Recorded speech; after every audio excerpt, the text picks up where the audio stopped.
In this lesson, you will begin to plan how you can design learning activities that incorporate opportunities for your students to develop skilled communication skills. Throughout this course, we have tried to develop a shared understanding of what we mean by skilled communication. This is one of the core skills required for living in this globally connected world of the 21st century. By using detailed definitions and rubrics as a framework, we have discussed and analysed learning activity designs which demonstrate skilled communication skills. It is clear that without designing for these communication skills, students will not have the opportunity to develop them. We would like you to focus on your planning for the next month or term and try to incorporate opportunities for students to develop communication skills. Think about your students and their experiences to date, and how this will have implications for the learning activities you will design.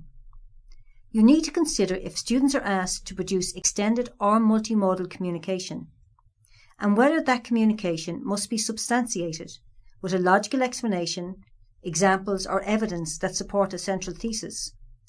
At higher levels of the rubric, students must craft their communication for a particular audience. Before you begin, let's review the skilled communication rubric.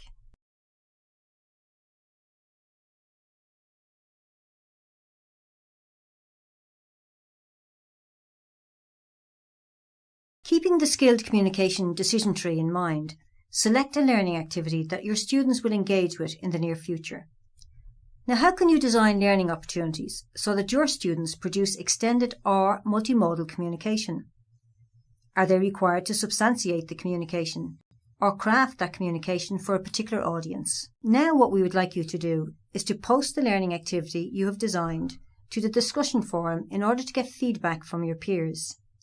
If a colleague from within your own school or your professional network has participated in this 21 CLD course and understands how the collaboration dimension is constructed, please ask them for their advice or feedback on the learning activity you have designed. We would also like you to give comment and feedback to at least 2 other educators on the learning activities that they have prepared for their students.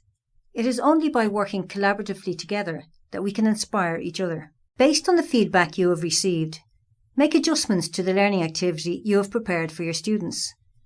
Then work with your students in the classroom and try out your learning design. What happened? What did you observe in the classroom as the students engaged in the collaborative work that you designed? Were there particular skills that your students demonstrated? Did they need extra input that you had not anticipated? In short, what worked and what didn't work?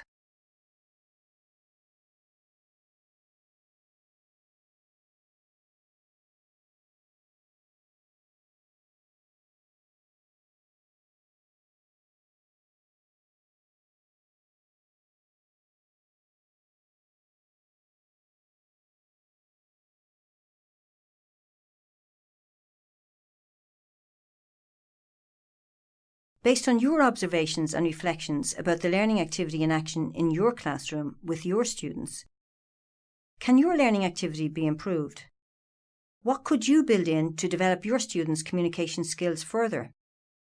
How can you design learning opportunities so that your students produce extended or multimodal communication? Are they required to substantiate the communication or craft their communication for a particular audience?